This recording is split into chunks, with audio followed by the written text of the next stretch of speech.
presents a new upcoming class. Stay tuned. Sacred Bonds by Darrell Abdullah Kirk. Yes, Sacred Bonds, navigating the depths of Muslim matrimony and the family. You don't want to miss this one.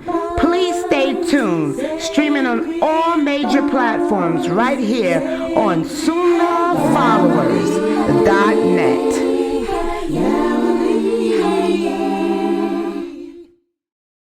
Alhamdulillah, wassalat, wassalam ala wa Rasulallah. Hold on. I want to welcome everybody to our series on establishing the Muslim home. Excuse me. This is our series on establishing the Muslim home.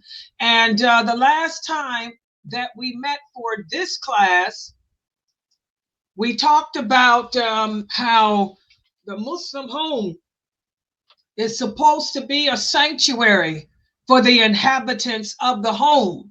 It's a sanctuary for the woman, for her children, and also for the husband. It's a place where the man can come home from work and relax and unwind and seek and find encouragement and support.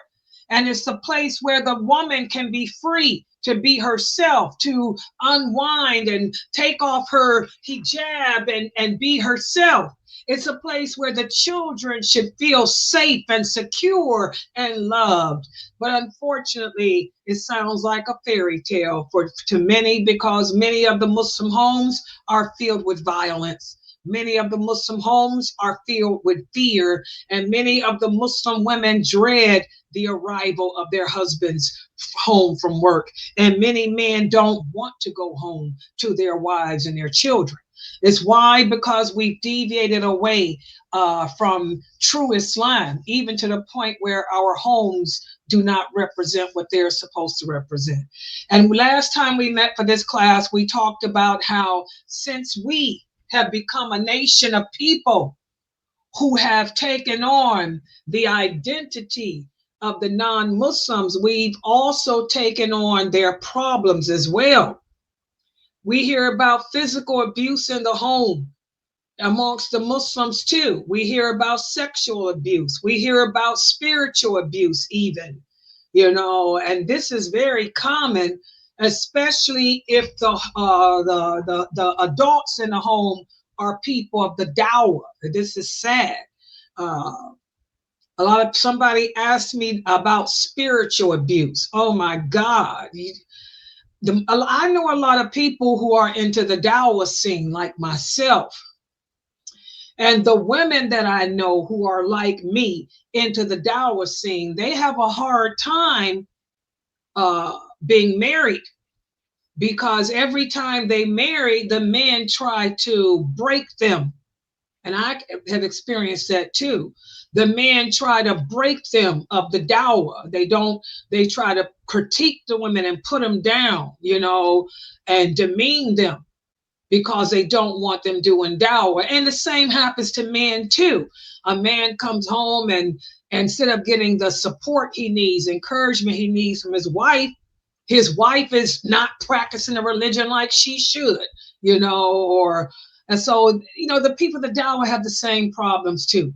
The children grow up confused, mixed up. The man might be too hard on them or too lenient. The wife might be too hard, too lenient. So it's a problem whether you're a person of the dawah or you're not. So we have to really look at our Muslim homes, guys, and try to incorporate, an atmosphere of peace and love within the house that the Prophet Sallallahu Alaihi Wasallam encouraged us to have. And we spoke about how there are some signs that we can look for within the home that might be signs of some type of abuse. Who can tell me what are some signs of abuse that could possibly lead to abuse within the home, be it spiritual, sexual, or whatever? Anyone? It can be trust issues or self-harm. Trust issues? Did she say? Yes. Yes. Yes. Yes. You might come upon a child who just has a problem trusting you as a parent, as an adult. You know, the child no longer wants to talk to you. The child used to be a child that would come to you and share their concerns and their fears with you. Now the child is withdrawn. She likes to stay in her room, stay to herself. Okay, what are some more signs of possible abuse within the home? Anyone? Good job, Aya. Go ahead. To have AIDS and then now they. Oh, can you hear me? Yeah, sorry. Go ahead. She's talking. Oh, okay. I was just saying the kids academics. So basically, they used to always have AIDS and their grades drop. That's a number one teller. And stuff. Exactly. Your child's grades drop. Oh, that's the number one sign. The kid was doing well academically in school, but now all of a sudden they've gone from A's to F's. Good job. Also, as Sister Aya said, changes of personality. The child is more reserved. The child is more inhibited. The child is more fearful of others. Good job. Not wanting to leave the room anymore. PTSD. Exactly. Certain sounds go off. The person jumps. That could be a sign of a woman being abused by her husband. When she hears a loud noise, she jumps. Yelling. Somebody yells or screams. She covers up her head. Okay. Also, being aware of the people around you. Always looking over your shoulder. Looking over your shoulder to see who's behind you. These are all signs that there may be some type of psychological, physical, spiritual, or even sexual abuse that's going on in the home. And in regards to sexual abuse, our Prophet Sallallahu Alaihi Wasallam gave us some precautions that we should take to prevent this from happening. What are some of the precautions that Islam gives us that can prevent our children from becoming sexually molested? Can anyone give us some? All of you should know this. One of them is basically for the girl not to be alone with the boys. Like, say for instance, if change they rooms. Like, say for instance, if you only have one room, then the girl should have her own room. The boy should sleep on the couch or something like that. And if you have two daughters or something, then the girls need to have separate things, have their own cupboards, and have different things like that. Exactly. Islam teaches us to separate the kids. At what age? In fact, there's a certain age that the Prophet said separate them. What's 7. Okay. 7. Really 6. 6. Separate your children at the age of 6. Don't have them sleeping in the same beds together. And if there are two girls, have them sleep under separate blankets. Don't have them sharing the same blanket and sheet. Give her her sheet and blanket and give her her sheet and blanket. So there is no cuddling. That cuddling leads to all kind of little stuff. Okay. So separate the children. Don't have the girls and boys together, and also separate the bed. Okay, so these are the precautions that Islam gives us, and we should do this when the kids are 6 years old. 6 years old, because 6 is the age of understanding. A child reaches the age of understanding at 6. The child reaches puberty at 10. So at 6 years old, you want to separate them, because that's when that inquisitiveness begins. So those are some of the things that we spoke about the last time we met for this class. And so now today, what I'm going to do, let me share my PowerPoint and flip my computer here so I can make it bigger. Today, we're going to speak about the importance of communication, having good, this Zoom is in the way. The importance of having good communication within the home, and the importance of building trust. Because if we communicate well and build trust, this can serve as a way of preventing these type of problems. So if abuse and oppression does exist in your home, this is going to compromise trust. It's going to compromise communication. Because how can you establish trust with someone that's hurting you? How can you believe in and trust to someone who doesn't have your interests at heart? And of course, you can't communicate with the person you trust. So we have to be vigilant in creating a safe environment within our homes. You know, like I said in the other class, today we're so focused on making money. The women are no longer in the home. The women are now out in the market working like men. We need to get back to staying in the home so we can make it a safe environment. But once abuse has occurred within the home, rebuilding trust and rebuilding communication is very hard to do, especially if the person that you're trying to build that trust with is the person that did the abuse. That's very, very, very difficult. If the abuse has endangered your mental, emotional, or physical or spiritual well-being, okay, or if the person has molested you sexually, it's crucial as a Muslim to put your safety and well-being above everything. And you have to remove yourself from that situation. And I want all children listening to me to understand that no one, not your mother, not your father, not your uncles, no one has the right to touch you in an inappropriate manner. And if someone is touching you in an inappropriate manner, you're going to have to let someone know so they can stop it. You don't sit there and put up with it and tolerate it. And for the women here, if you're in a marriage and your husband is touching you in a harmful manner, you have to prioritize your safety. And remember, Islam teaches us that there's exceptions to everything. Even when it comes to this, remember, a woman cannot leave her home without her husband's permission. But there's an exception.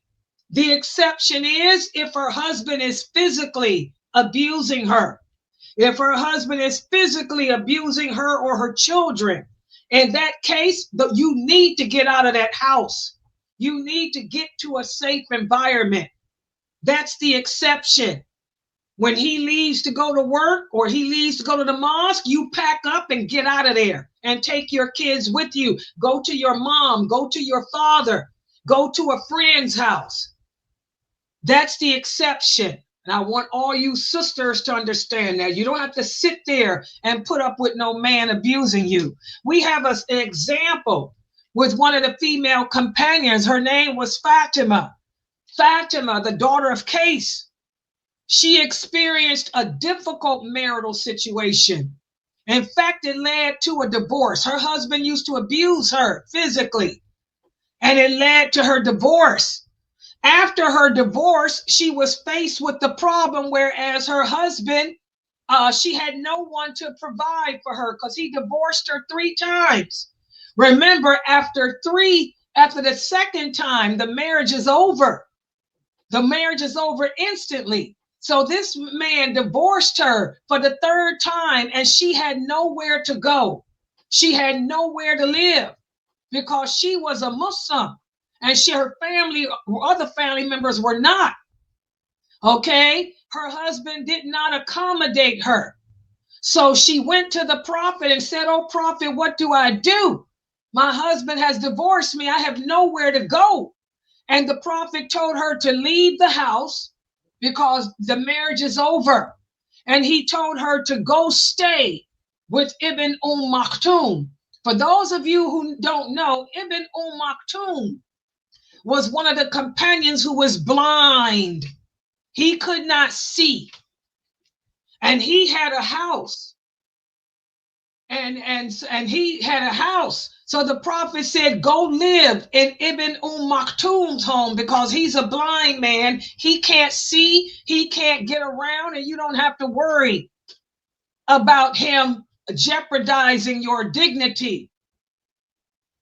And so she went and stayed in Ibn Maktoum's home. And then she had, the next week, she got 3 marital proposals. Muawiyah proposed to her, also Abu Jahm, and also Usama, the son of Zayd. So she went to the prophet and said, I got 3 marriage proposals. What do I do? Who should I marry? He said, Muawiyah ain't got no money. He depends on his father's money. You know, that was the son of Abu Sufyan. He said, you don't want his father taking care of you. He said, Abu Jahm, he beats his wives up. If you marry him, you'll be in the same situation you was in before, because he's known for beating up his wives. He said, I suggest you marry Usama, the son of Zayd. And you guys know Usama was the son of Zayd. Zayd was an ex-slave, and his mother was Baraka, who was the ex-slave woman who raised the prophet. So she threw her hand up like, I don't want to marry nobody who's the son of an ex-slave. But the prophet said, put your hand down. He said, and you need to listen and take my advice. So she said, I married Usama. So she married him, and she lived a happy life after that. Okay, but the moral here is, again, her husband abused her. She had nowhere to go. He refused to take care of her. The prophet said, get out of that situation. Get out of that house. You don't sit there and stay with him. You don't sit there and stay with somebody that's abusive. Leave and go somewhere else. So that shows us in Islam, it's all about your safety. You know, there's exceptions to every rule. And in this case, this was a blind man that couldn't even see her anyway. He couldn't harm her because he couldn't see. So go move in and stay in his house until something better comes. So that shows, if you sisters are in an abusive relationship, that's the one time you don't need his permission. You get up and get out of that house and find safety for yourself. Okay? And another thing too, and I spoke about this in my Q&A. Sometimes we'll get women who come to us and say, dear Sister Laila, I am 18 years old. My father has sexually molested me for the past 6 years. Can I leave? Yes, you're an adult now. You can leave. Do I have to ever deal with my father again? No, because he violated the amana, the trust between him and Allah. By him sexually molesting you, he violated the trust of being a father. He lost that. He lost the trust. He lost the love. So no, you don't have to have anything to do with him anymore. Remember, we talked about how Islam teaches us that 3 things are sacred for every Muslim: my life, my honor, and my property. You took my honor. You took my property. You endangered my life. So guess what? Qisas, I'm off of you. I don't want nothing to do with you. You're not my father anymore. A woman has the right to say that. You are no longer my father. You are no longer my brother. You violate the trust that Allah put you over me with. So you're no longer my brother. I have nothing to do with you. You're no longer my uncle. You're no longer my father. I have nothing to do with you. So I want you women to remember that if it's a close relative who's violating your honor through molestation or whatever, you know, you don't have to deal with that person anymore, because that's a trust that they violated between themselves and Allah. And again, Islam is all about justice. Allah loves justice. Allah is not going to put you in a situation that can destroy you. Even Allah says in the interpretation of the meaning, do not throw yourselves into destruction. Allah is not going to let you sit there and live a life of destruction because you're in an unhappy marriage or unhappy relationship. Okay? The human life is important in Islam. Our honor is important, and our property is important. So I don't want anyone listening to me to think that they have to stay in an abusive relationship, be it with a close relative or a husband or anyone else. Listen to what the Prophet sallallahu alaihi wasallam said. He said there should be neither harming nor reciprocating harm in Islam. That means we don't go around hurting people intentionally, and nor should you be vindictive to want to pay me back by hurting me intentionally. This is not Islam. Allah is just. He loves justice. Allah hates oppression. Oppression will be a darkness on the day of judgment. So you don't say, well, because my father is sexually molesting me, I'm going to sexually molest my sister, or I'm going to sexually molest or abuse my brother. We don't do that. This is evil. This is shaitan. Okay? So, there's another hadith where the Prophet sallallahu alaihi wasallam said, the Muslim is the one from who others is protected from his tongue and his hands. As Muslims, we're supposed to live and others around others who can trust us, others who we know we don't have to worry about them harming us.